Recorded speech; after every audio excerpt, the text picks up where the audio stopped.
Hiya, I'm Jasper, and welcome to your video review for Harry Potter and the Goblet of Fire, aka Harry Potter number 4. Thank you, HBO Max. So, as always, I'm going to give you the good, the bad, and the furry. To start off with furry, there's a snake, some weird red things, Grindylows, sort of a shark, clutch of dragons, lots of owls, crows, various fish, mermaids. Moving on to the good and the bad. So, one of the good things, David Tennant is in this movie, and David Tennant is always a win.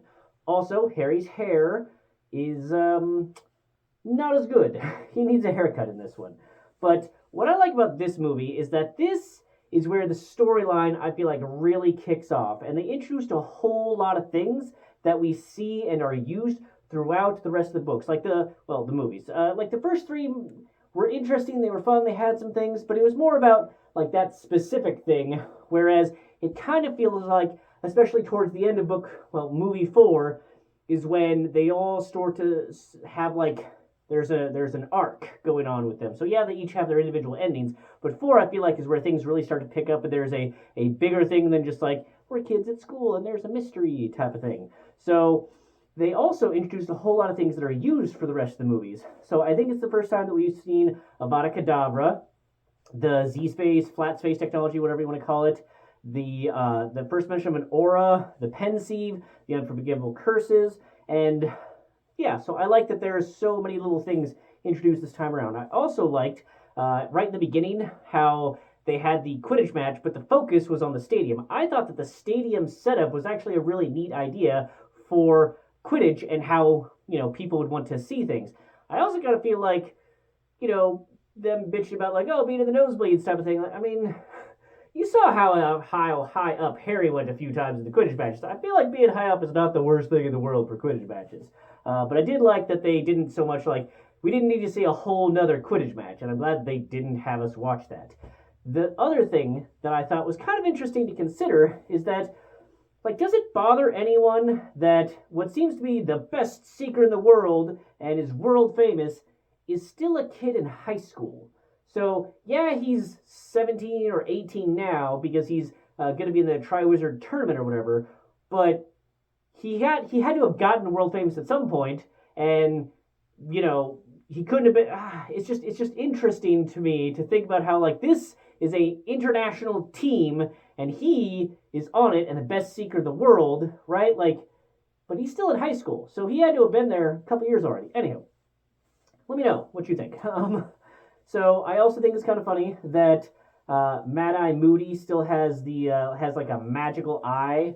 That his magical eye sounds mechanical. Like, am I the only one that when you hear the magical Mad-Eye movement or whatever, it kind of sounds mechanical? Because I feel like it kind of does.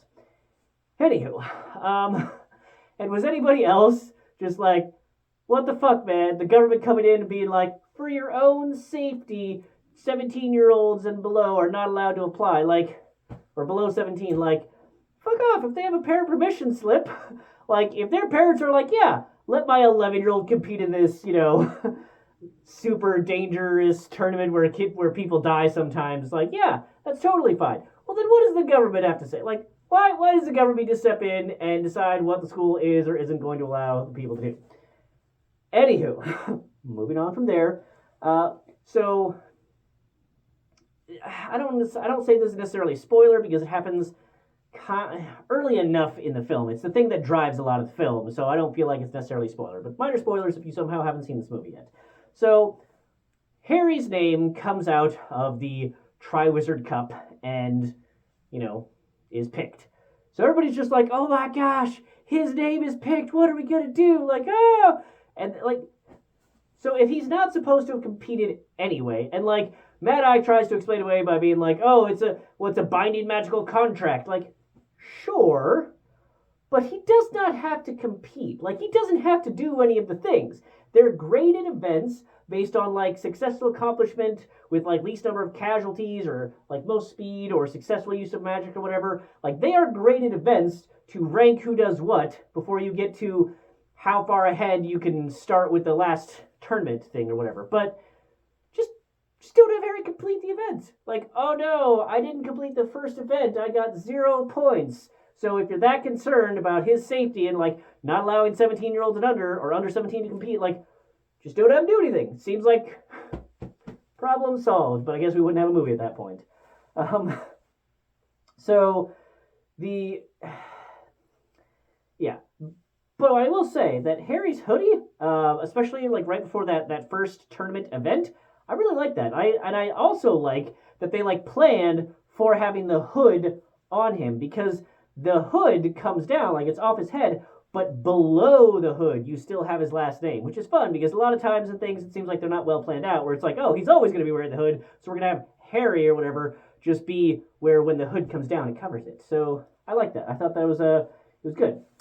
Also, the front looked fine. So, also, in case you don't hate journalists enough, just remember that 99% of journalists are just like Rita Skeeter. They just hide it better. So, yeah, I did enjoy in this movie. So, Harry and Ron's like disagreement thing was a little contrived, but I realized that growing up and just the angst that they would have, and I could kind of understand some of Ron's perspective, and then you just kind of turn it to 11, and you're like, okay, I guess I could go with that. But I loved the like him telling Hermione to tell Harry, and then Harry being like, tell you, and then she like Hermione says like, I'm not an owl, and like, you're damn right, girl, you not an owl, and you tell your friends off that like you're not gonna fucking play this phone tag game between the both of them, like them little bitches need to work their shit out. And good on you for like, you did the one thing to help Harry for his tournament, and then that's it. Like, no. You two work this shit out. I'm not being the middleman for you two. So good on you, Hermione.